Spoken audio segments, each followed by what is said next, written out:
Oi, gente! Hoje eu vim contar para vocês como foi a minha travessia de Baependi até Ayuruoca, que é uma das mais belas e desafiadoras rotas de trekking na Serra da Mantiqueira, no sul de Minas Gerais, no Brasil. O vídeo ficou um pouco longo, mas está muito bem explicado e detalhado para que atinja o objetivo, que é informar como é de fato esta travessia de 4 dias.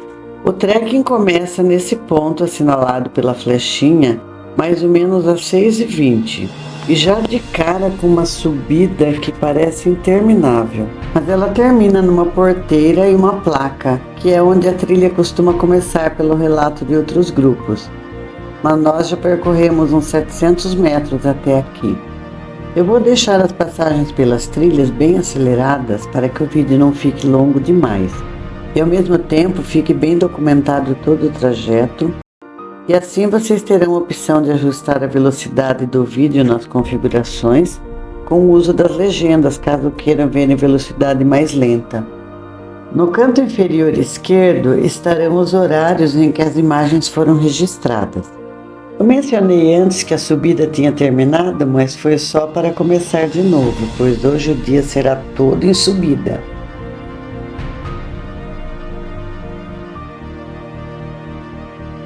Com um pouco mais de 1 hora de caminhada, já estamos chegando ao local do café da manhã. É onde encontramos o primeiro ponto de reabastecimento de água e que servirá também para reabastecer nossas energias, que com subidas constantes se esgotam facilmente. Hey, it's August in a wink. Summer is coming to end again. Feel a little down. Depois do café da manhã, seguiremos pela trilha atravessando este córrego, por estas pedras, portanto não há necessidade de molhar os pés neste ponto. Take it easy, everyone. Esta travessia toda, como poderão ver, é bem servida de água, o que a torna menos complicada que outras, como a Serra Fina, por exemplo, a qual tem poucos pontos de água, o que obriga os trilheiros a carregarem no mínimo 5 litros de água, o que representa um peso considerável na cargueira. De repente, na trilha tem essa formação bem estranha sobre as árvores. Um aglomerado de galhos, de palhas, de folhas, parece um ninho gigante. E eu realmente não faço ideia do que é. Portanto, se alguém souber do que se trata, por favor, deixe nos comentários. Obrigada. Vocês viram que a subida ainda continua e já fizemos outra paradinha de uns 10 minutos para descanso. E agora outra parada forçada para consertar a mochila do colega. Ainda bem que a Lu é prevenida e sempre carrega consigo fio encerado reforçado e agulha para essas emergências. Eu vou fazendo paradinhas rápidas, algo como 15 a 20 segundos, sempre que o cansaço aperta. Já são suficientes e aproveito esses momentos para apreciar e registrar a vista, e quanto mais avançamos na subida vai ficando ainda mais bonita. Ali em cima o pico da careta, onde vamos daqui a pouco, mas sem o peso da cargueira. Mais um micro momento de descanso que serve para recuperar o compasso da respiração e acalmar aquela dorzinha chata nos músculos quando são exigidos demais. Aquela cachoeira ao fundo, eu pensei que fosse a cachoeira do Escorrega, que está no nosso caminho do dia seguinte, pois é bem parecida. Mas ao verificar no Google Earth, constatei que não é a mesma, mas ela não está identificada com um nome no mapa. Vou deixar na descrição a coordenada GPS dela para o caso de alguém ficar curioso ao respeito. Aqui fazemos ataque ao Pico da Careta, de mais ou menos 1.400 metros ida e volta. Lembra mesmo uma careta essa formação? Pelo menos eu consigo ver uma careta ali. Você também vê? Conte para mim nos comentários, por favor. Para a origem do nome, há diversas hipóteses plausíveis, como uma referência à dificuldade da subida inicial, que leva as pessoas a fazerem caretas de cansaço ou sofrimento, ou ainda um nome derivado de alguma descrição oral adaptada por colonizadores, ou então as características geográficas da formação rochosa. Essa é a minha hipótese preferida, pois realmente eu vejo uma careta ali, como eu já disse. A vegetação típica dos campos de altitude é surpreendente, pois nos mostra alguns jardinzinhos como que minuciosamente planejados, numa mostra gratuita da perfeição da natureza e grandiosidade da obra de Deus. Não fiquei ali para conferir se esta tentativa de escrever com carvão molhado no livro do Cume surtiu algum resultado, já que não havia caneta disponível, mas apenas o caderno espremido numa caixinha com tampa de vidro. Temos um vácuo de uns 20 minutos que eu esqueci de filmar, que é justamente a chegada ao local onde deixamos nossas cargueiras para o ataque a este pico. Eu creio que me distraí conversando com alguém e o momento passou. Realmente não lembro. Depois do momento de descontração para as fotos em grupo, faço um giro de 360 graus para registrar toda a beleza do lugar.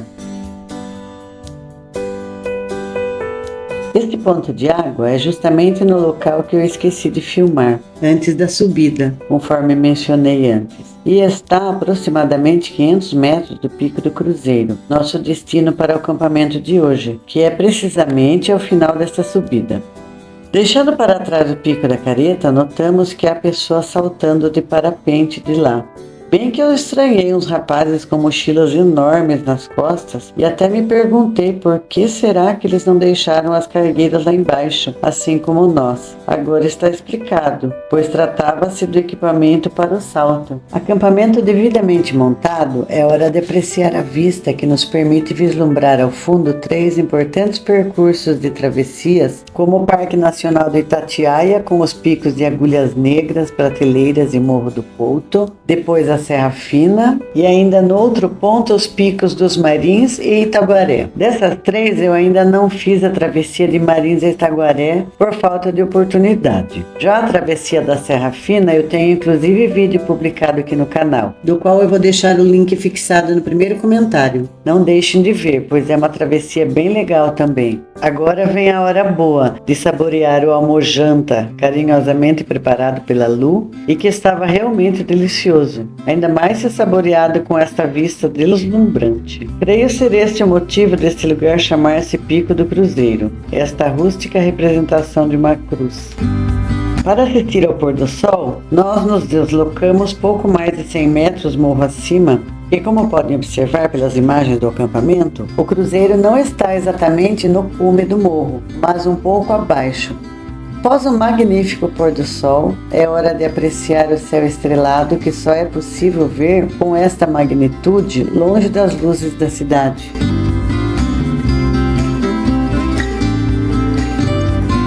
O dia começa bem cedo, pois é hora de levantar acampamento e fazer o dia render, pois o caminho é bem longo hoje.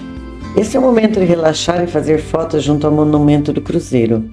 E bora para a trilha, que o dia tem que render, pois serão mais ou menos 12 quilômetros de um percurso bem variado, pois terão várias descidas, mas também várias subidas, diferente do primeiro dia, que foi praticamente só subidas e um trajeto bem menor.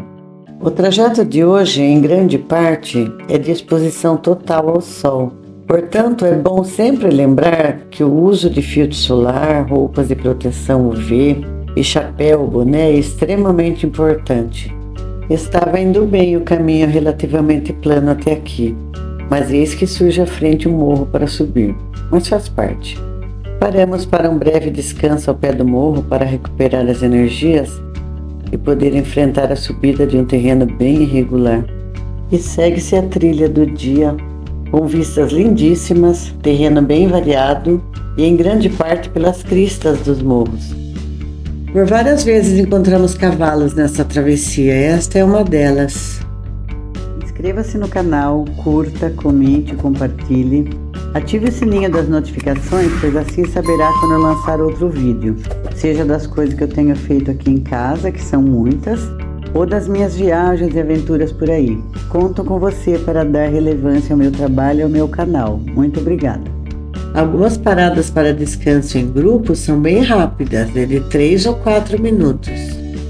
Próximo ponto de coleta d'água que vem a seguir é o Rancho do Salvador, que fica na base do Pico do Chorão. Este local é utilizado para acampamento por alguns trilheiros e tem vistas para o pôr do sol. Quem acampa por aqui tem a opção de subir o Pico do Chorão para ver o nascer do sol antes de continuar a trilha. O caminho até o Pico do Chorão pode ser de uns 350 metros em linha reta e bem íngreme, ou fazendo uma trilha em formato da letra V, seguindo por uns 850 metros até uma placa e retornando por uma trilha ascendente até o pico por mais uns 800 metros, o que daria um total de 1.650 metros. E a placa que eu mencionei é justamente esta que eu deixo para trás ao continuar a trilha, uma vez que não tenho interesse de subir o Pico do Chorão.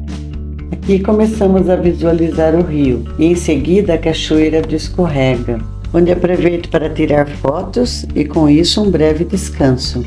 A melhor época para fazer esta travessia é de abril a setembro, durante a estação mais seca, quando as trilhas estão mais firmes e há menor risco de chuvas fortes. Olha só o subidão que nos espera depois da Cachoeira do Juju. Dá para ver o pessoal já subindo por lá.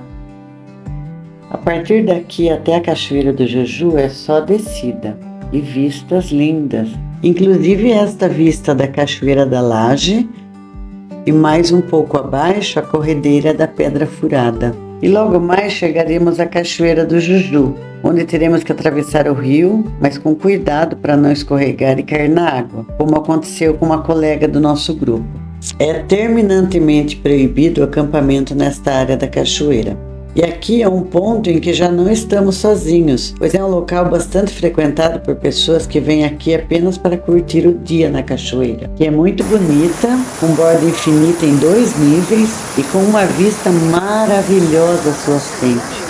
A nossa parada na Cachoeira do Juju foi de cerca de 1h30, que serviu para lanche, descanso, aproveitar a água extremamente gelada da cachoeira, tirar fotos, como esta que era para representar a evolução, mas eu cheguei atrasada e acabei atrapalhando a performance. Nós estamos aqui na parte alta da cachoeira, que tem por volta de 130 metros de queda, e é uma joia da Serra da Mantiqueira e considerada uma das mais bonitas do Brasil. Antes de retomarmos a trilha, abastecemos as garrafas de água numa nascente que tem ao lado da parte mais alta da cachoeira, que é justamente aqui. Logo que a gente retoma a trilha, nós temos uma visão de outro ângulo da Cachoeira da Laje e da Corredeira da Pedra Furada. Após a Cachoeira do Juju, há bifurcações que podem confundir. Nós pegamos a trilha mais à direita, a mais íngreme, que eu mostrei anteriormente um pessoal ao longe subindo o morro com uma marcação vermelha, lá pelo 10º minuto deste vídeo. Neste trecho, tendo em vista que em algumas partes o terreno era bem irregular, eu apenas fotografei alguns lugares porque achei arriscado ir andando e filmando, porque o terreno exigia uma atenção extra para não escorregar nos pedregulhos soltos. Eu vou deixar na descrição o contato do Fernando do grupo Acampamento Roots, que foi com quem eu fiz esta travessia e que eu recomendo, pois já fiz várias viagens com ele e deu tudo certo. Esse trecho representa de onde eu vim e para onde eu vou. E bem nesta baixada, entre os 2 morros, é onde fica esse outro ponto de água.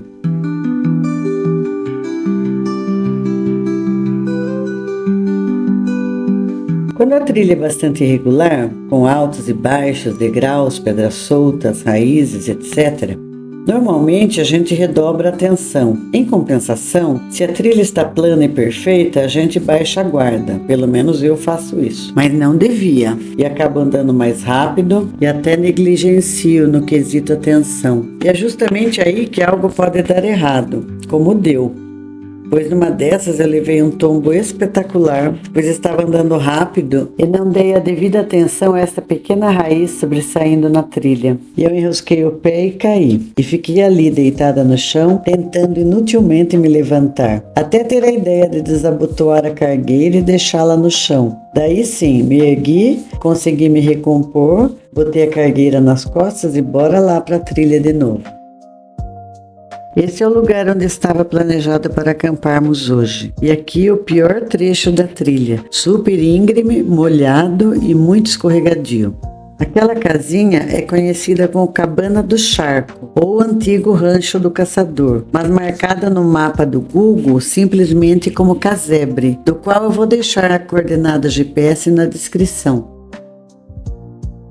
Esta é a Cachoeira do Charco, que vamos atravessar para acamparmos do lado de lá, porque o Fernando, nosso guia, se adiantou na trilha e checou que o espaço estava livre para acamparmos, mas não vão caber todas as barracas do grupo.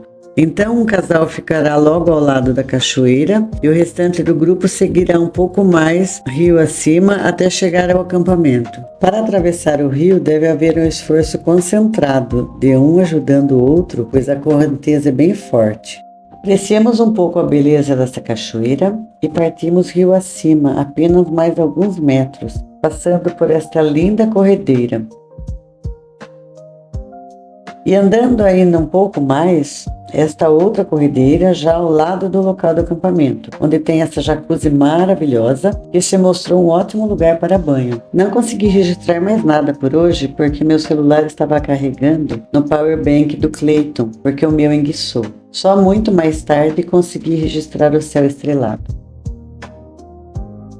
De manhã, uma neblina cobria o acampamento, que tinha um espaço bem apertado para as barracas, sendo que eu tive que improvisar umas gambiarras para montar a minha, como esticar os barbantes até os galhos da árvore e do outro lado nem tinha espaço suficiente para esticar a lona que ficou com um galho no caminho, e tampouco deu para fixar a parte interna no chão. E hoje é aniversário da Maria, que trouxe uns cupcakes para comemorar.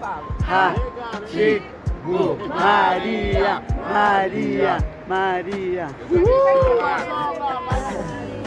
As noites nesse lugar são extremamente úmidas, então as barracas estão encharcadas de manhã e as roupas molhadas também não secam. Por isso, numa tentativa de tornar mais leve a carga, pendurei as roupas molhadas no lado de fora da cargueira para que vão secando ao longo do dia. Assim como o sereno molha as barracas, molha também as teias de aranha pelo caminho, deixando esse espetáculo de formas para encantar nossos olhos. Esse terceiro dia tem mais subidas do que descidas e tem um ganho de altitude de mais ou menos 500 metros. E por ser um percurso longo de aproximadamente 14 quilômetros, é um dia bem pesado de trilha. Nesse trecho, a trilha estava bem fechada, que às vezes era difícil conseguir ver onde pisar. Vejam que menos de meia hora de caminhada já encontramos outro ponto de água e a trilha nesse ponto estava bem molhada. Fiquei admirada com a quantidade de teias de aranhas neste campo. Certamente que se passássemos por aqui mais tarde, quando o sol já tivesse secado a umidade do orvalho, não seria possível vê-las assim com tanta facilidade. Por aqui temos mais uns trechos de trilha com mato bem fechadinho, que adiciona um pouquinho mais de dificuldade à caminhada.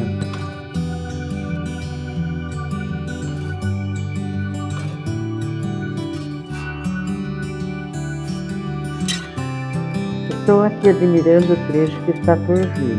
A trilha segue ali em frente, depois das árvores, e nos levará até aquele descampado no topo do morro. E uma pausa para descanso é bem-vinda nessa hora. E eis que com mais um pouquinho de caminhada encontramos um outro ponto de água, que impõe desta vez até uma certa dificuldade para transpassá-lo. Enquanto aquela parte do grupo ainda está descendo o morro, já aproveitamos para ir descansando um pouco, que a trilha não está sendo fácil até aqui. Como eu já disse antes, essa travessia é bem servida de água, mas mesmo com essa facilidade, temos que ter alguns cuidados para purificar a água antes de beber, usando clorinho ou hidrosteril. Eu, particularmente, prefiro hidrosteril, que é em gotas.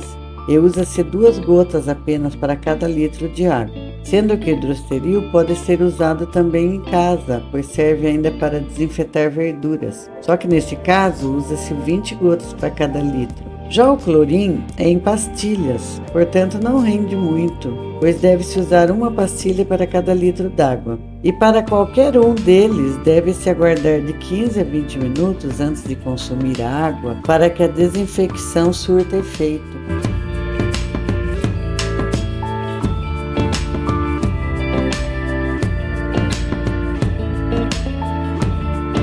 Os campos de altitude têm uma vegetação bem diferente da que estamos acostumados, como esta coisinha mais linda que parece uma espuma ou esponja, sei lá. Aqui estamos, eu e o colega descansando. Fazer uma travessia dessas em condições normais de saúde já é pesado e cansativo. Agora imagine só como ele estava tendo sintomas de gripe. Ele estava sem forças até para falar. Até que o remédio surtiu efeito e ele passou a sentir-se melhor. Por isso é bom sempre carregar nessas ocasiões remédios para febre, dores, alergias, etc. Assim não se passa apuros. A parada para descanso e lanche por aqui foi de aproximadamente meia hora, porque a trilha está sendo bem puxada hoje. Apesar disso, eu estou bem animada. A seguir, um vislumbre do lugar que passaremos amanhã, o Pico do Papagaio. Interessante que em alguns pontos da trilha a vegetação é bem densa, até dificultando um pouco a passagem. Já em outros o caminho é bem visível e totalmente exposto ao sol. Nós estamos passando já há algum tempo por uma RPPN. Além desta, já passamos por outra placa anteriormente. Trata-se da Reserva Particular do Patrimônio Natural Serra do Papagaio, Matuto, que é uma unidade de conservação privada criada pelo próprio proprietário da terra, com o objetivo de preservar a diversidade biológica e a proteção do meio ambiente local. E por ser uma área particular, é necessário adquirir um passe de travessia, no valor de R$ 35 por pessoa, valor em 2025, no site www.matuto.eco. E eu vou deixar mais detalhes sobre isso na descrição do vídeo. Nesta região tem uns cupins enormes, de um tamanho que eu nunca tinha visto antes. Por isso eu tirei esta selfie na frente de um deles para que vocês possam ter uma noção do tamanho dele, que é realmente muito grande. E agora que já temos uma sombra pelo caminho, é bom termos pelo menos uns 5 minutos de descanso.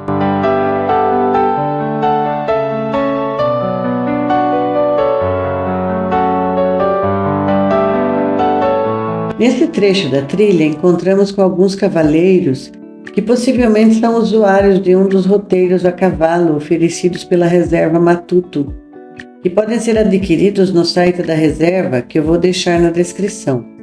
Estamos chegando agora ao Planalto da Macieira, um lugar em que eu já de cara senti uma paz invadindo todo o meu ser, e é onde fica o tótem do Santo Daime. E como podem ver pela placa, uma área sujeita à ocorrência de grandes felinos. Eu não estava posicionada assim apenas para fotos, mas para, numa espécie de acupuntura, tratar as minhas dores na lombar, que já vinha da semana anterior, e também na minha mão direita, em virtude da queda do dia anterior. Este local, além de um ponto de descanso e cura, é também um dos pontos de coleta de água deste dia, que é ao fim desta descida que fica num dos cantos do Planalto.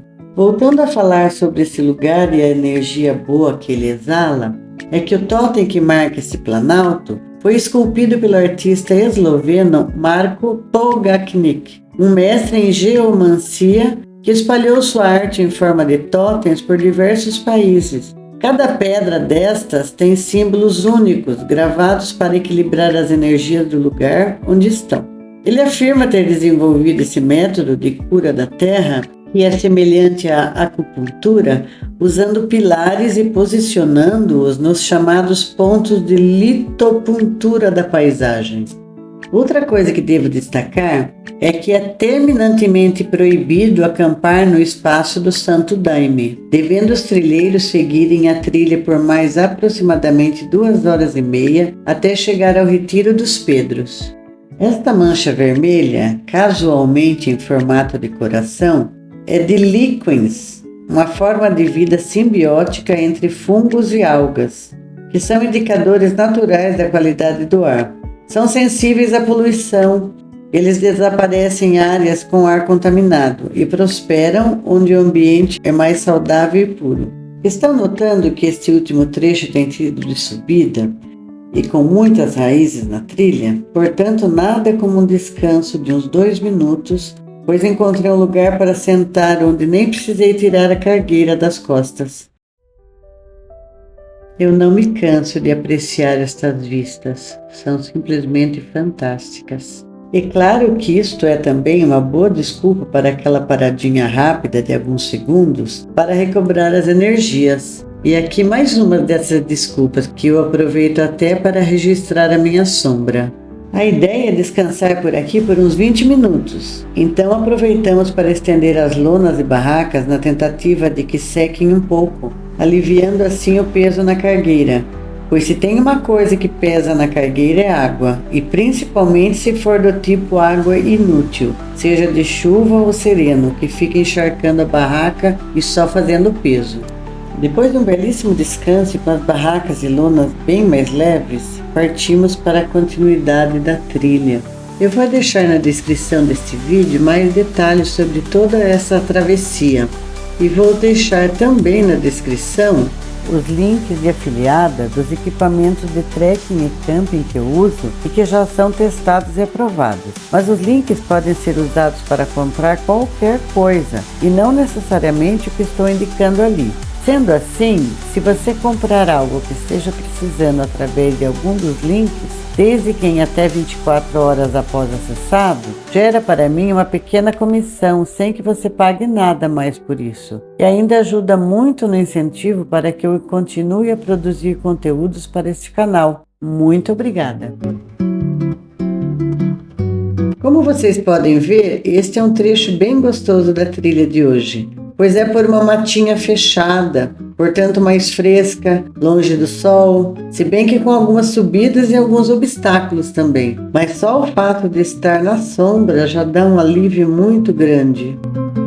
O nosso destino para o acampamento de hoje é o Retiro dos Pedros, numa altitude aproximada de 2.200 metros, que possui uma história interessante associada ao seu nome e ao contexto histórico da região. No século XVIII, a região da Serra da Mantiqueira era ponto de passagem para bandeirantes e tropeiros, que exploravam o interior de Minas Gerais em busca de ouro e outros recursos. E o Retiro dos Pedros era usado como ponto de descanso, ou retiro, como eram chamados esses períodos de descanso durante essas expedições. Por isso esse nome. No Retiro dos Pedros ainda são visíveis os muros de escravos, um dos elementos históricos mais marcantes dali, pois foram construídos por escravos no século XVIII e provavelmente serviam para demarcar áreas de pastagem ou proteger o gado durante os períodos de descanso.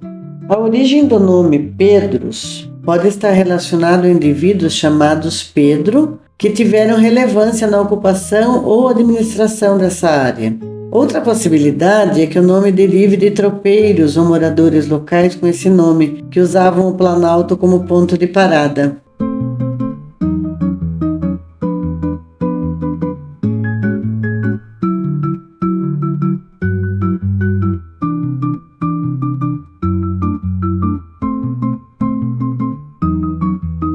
Este é um lugar a que dão o nome de labirinto, devido ao capim extremamente alto que encobre a trilha e que por isso torna-se muito fácil se perder por aqui. Aqui tem um outro ponto de água, mas não está me parecendo muito confiável não. Ainda sobre o nome Retiro dos Pedros, há quem diga também, como foi dito a mim, que estas pedras eram usadas como bancos para que o apóstolo Pedro fizesse suas pregações. Como se há 2000 anos tivesse aqui, neste lugar, que ainda hoje é bastante afastado, gente suficiente para ouvir uma pregação de um apóstolo. Como também se houvesse naquela época as facilidades que tem hoje para atravessar um grande oceano. Mas quem sou eu para questionar? Cada um acredita no que quer, enfim. Depois de passar pela água, mais uma última subidinha até finalmente chegarmos à área de acampamento. Desse acampamento dá para fazer um ataque ao pico do Tamanduá-Bandeira, uma trilha de mais ou menos 2 km ida e volta, para ver o pôr do sol. Eu acabei perdendo a subida de bobeira, pois me perguntaram se eu ia e eu acabei dando uma resposta não muito clara de que eu pretendia ir mesmo. E me dirigi até a barraca para pegar a lanterna e quando voltei já tinham ido. Mas foi melhor assim, deu para me poupar de um cansaço extra. Não consegui dormir direito à noite devido a uma dor na costela, creio que em virtude do tombo, mas que só começou a doer ontem no final do dia. Por isso registrei fotos durante a madrugada, e ainda ao raiar do dia tão lindo e cheio de cores, que não pude deixar de registrar mais fotos ainda. Eu achei o percurso deste quarto dia o mais desafiador de todos, pois além de ser o mais longo, de mais ou menos 15 quilômetros, tem uma variedade grande de terrenos e relevos, e ainda uma quantidade interminável de descidas íngremes de terra solta e pedregulhos, que torna a descida ainda mais perigosa. Saindo do acampamento Retiro dos Pedros, onde passamos a noite, e após mais ou menos 1.300 metros de algumas subidas e também uns trechos com pedras para transpor, chegamos ao Mirante dos Pedros, que é essa pedra no alto, um lugar muito bonito para fotos e com uma vista privilegiada, onde além das fotos aproveitamos para um pequeno descanso. Aqui, uma das poucas vezes em que eu apareci em filmagens de outras pessoas do grupo. Eis aqui um dos motivos que me fazem gostar tanto de trilhas. Apesar dos sacrifícios, estas vistas maravilhosas, o respirar o ar puro, ouvir o som da natureza, sentir o vento no rosto e o frio próprio da montanha. Apesar de eu não gostar de frio, mas faz parte do pacote e acaba tornando a experiência única e maravilhosa, em todos os sentidos. Prestem bem atenção no terreno deste dia, que, como eu disse antes, é bem desafiador. De vez em quando a gente dá uma paradinha para descansar. Por isso, paramos aqui para descansar mais um pouco, em vista do próximo desafio, que é transpor esse pico aí à frente, que é chamado Pico do Santuário, que é bem íngreme, como podem ver. E temos sorte que nesse dia não choveu, pois imagino que essa pedra molhada seria um enorme desafio, porque ficaria muito escorregadia. Do lugar onde paramos para descansar, ainda precisamos descer mais um pouco antes de começar a subir. E é uma subida que não é nada fácil. E mais uma vez eu apareço filmada por outra pessoa aqui. E foi num dos trechos dessa subida íngreme que eu quase rolei morro abaixo. Foi quando um colega passou por mim e sua mochila bateu na minha, fazendo com que eu perdesse momentaneamente o equilíbrio. Mas com a graça de Deus eu consegui me reequilibrar.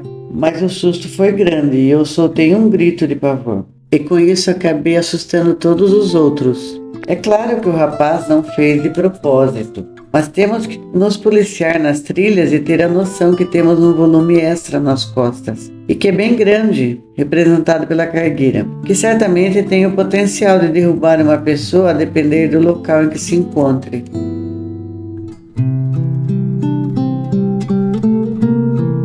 E os terrenos desafiadores continuam, até que eu encontro uma bela distração, que é um passarinho andando pela trilha, que eu acompanhei por vários minutos. Ele estava andando, depois voou para a árvore, depois voltou ao chão e continuou se deslocando assim um pouco à minha frente. Eu achei bem interessante isso.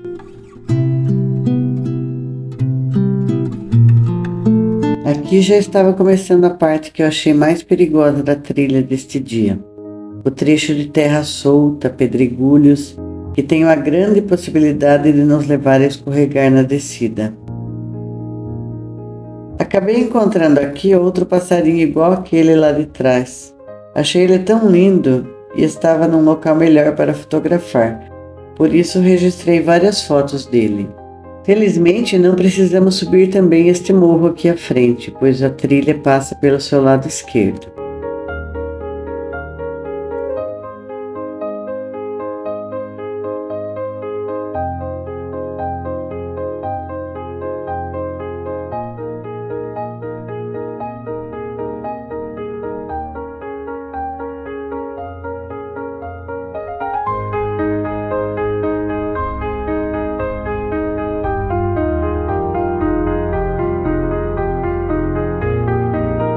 Esse pico maior à frente é o Pico do Papagaio, ao qual é possível fazer um ataque ao cume deixando as cargueiras na base. E é justamente neste local, onde eu aproveitei para descansar um pouco enquanto alguns optaram por subir ao cume. Mas eu, logo depois, segui rumo ao final da trilha, uma vez que eu estava ainda com a costela doendo, como eu disse antes. Por isso decidi me preservar e para inclusive ter mais tempo para descer o trecho final com mais cuidado, uma vez que é bem íngreme e escorregadio em virtude dos pedregulhos soltos. O ataque ao cume do Pico do Papagaio é de 2 km só de ida, portanto economizei uma pernada de 4 km neste dia, apesar do que eu gostaria de ter ido não fosse a dor. Lembrando que o percurso total deste dia é de aproximadamente 15 km, se incluir a subida do Pico do Papagaio daria 19 km. Eu vi alguns relatos na internet de pessoas desaconselhando a descida do Pico do Papagaio através do Trutário, alegando possíveis hostilidades, mas sem dizer de quem. Daí eu tive a ideia de pesquisar a respeito, fazendo a seguinte pergunta: ao descer do Pico do Papagaio pelo Trutário, pode haver conflitos? E a resposta que obtive, em resumo, é de que, em dias de grande movimento, por ser uma trilha estreita e íngreme em alguns trechos, pode haver cruzamento com pessoas subindo, resultando em pequenos atrasos e potenciais atritos se não houver cuidado e respeito mútuo, ou seja, a famosa falta de educação. Viram que aqui encontramos uma nova fonte de água e também o Portal do Papagaio, que é uma estrutura rochosa emblemática, que lembra mesmo um portal, vocês não acham? Digam aí nos comentários para eu saber a opinião de vocês. Já que eu falei aqui de mais uma das muitas fontes de água dessa travessia, eu descobri uma coisa interessante sobre o Parque Estadual da Serra do Papagaio. É que ele foi criado para proteger mais de 1.200 nascentes e 240 cachoeiras, sendo que algumas delas eu mostrei neste vídeo, seja de longe ou de perto. E este lugar é um tesouro ecológico que ainda está sendo descoberto. E da parte que eu já descobri, eu amei. Definitivamente achei fantástico. Outra coisa bem interessante que eu descobri diz respeito aos nomes do parque e até mesmo da cidade de Aiuruoca, pois a região é historicamente associada à presença de papagaios, especialmente o papagaio do peito roxo, que é esse que eu coloquei em destaque, que é uma espécie nativa da Mata Atlântica e que habita esta região da Serra do Papagaio. E o nome da cidade é porque Aiuruoca, em tupi, significa Casa do Papagaio. Sabem que a esta altura me parecia que eu já tinha descido muito, mas ao mesmo tempo eu constatei que ainda faltava muito mais. Pois viram a distância que teríamos que percorrer até chegar lá embaixo? Ainda bem que esse trecho não era de total exposição ao sol, o que dava um certo alívio, mas em compensação a sombra das árvores em alguns pontos também atrapalhava a visualização da trilha. Notaram pelas placas ali atrás que não é permitido trazer cachorros e também não pode transitar a cavalo? Creio que por ser esta trilha tão estreita em alguns pontos e também de terreno tão frágil e esburacado, só com pessoas passando, pois imagino só se passassem também cavalos por aqui. Ia ficar bem pior. Achei interessante esta aranha posicionar sua teia tão perto do chão, pois na minha casa aparecem muitas destas, mas elas fazem as suas teias bem no alto, na dobra da laje ou do telhado. Eu não consegui registrar, mas a Ingrid aí à frente, ao ver o Fernando que estava aguardando para indicar o caminho, comemorou efusivamente, achando que era o fim da trilha. Tamanha ansiedade para terminar logo, pois não estava sendo nada fácil a trilha nesse dia. Muito longa e extremamente íngreme, mas mal sabia ela que ainda tinha muito chão pela frente. E eu também me decepcionei bastante ao saber disso. Viram que lindas as vistas do Pico do Papagaio a partir daqui? E finalmente vimos indicação de estarmos chegando ao final da trilha, que é o camping panorâmico, conforme indica a placa. Mas mal sabíamos que ainda temos aproximadamente 20 minutos de descida. Neste ponto há uma bifurcação, cuja escolha correta é a via do meio, ou seja, seguir em frente. Após mais um pouco de descidas e alguns obstáculos, finalmente chegaremos ao camping onde a van nos espera e teremos oportunidade para tomar banho antes de seguir viagem.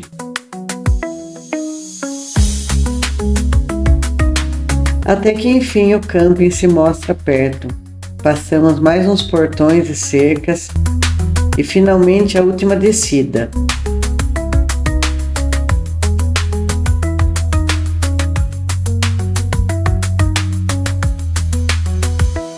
Agora é só tomar um banho gostoso e partir para a cidade para almoçar. Já na cidade de Ayuruoca, a van parou em frente à igreja matriz e almoçamos nesse restaurante, uma comida muito gostosa que pagamos R$ 35 no self-service para comer à vontade. Depois do almoço, algumas fotos na praça para descontrair e seguir viagem. Sendo que eu vou registrar a última imagem deste vídeo dentro do metrô em São Paulo, me dirigindo para Barra Funda, onde eu pegaria o ônibus das 23h59 para finalmente chegar em casa por volta das 2 horas da madrugada. Inscreva-se no canal, clique no sininho das notificações, curta, compartilhe para que esse vídeo chegue a mais pessoas e deixe nos comentários a cidade de onde você me assiste.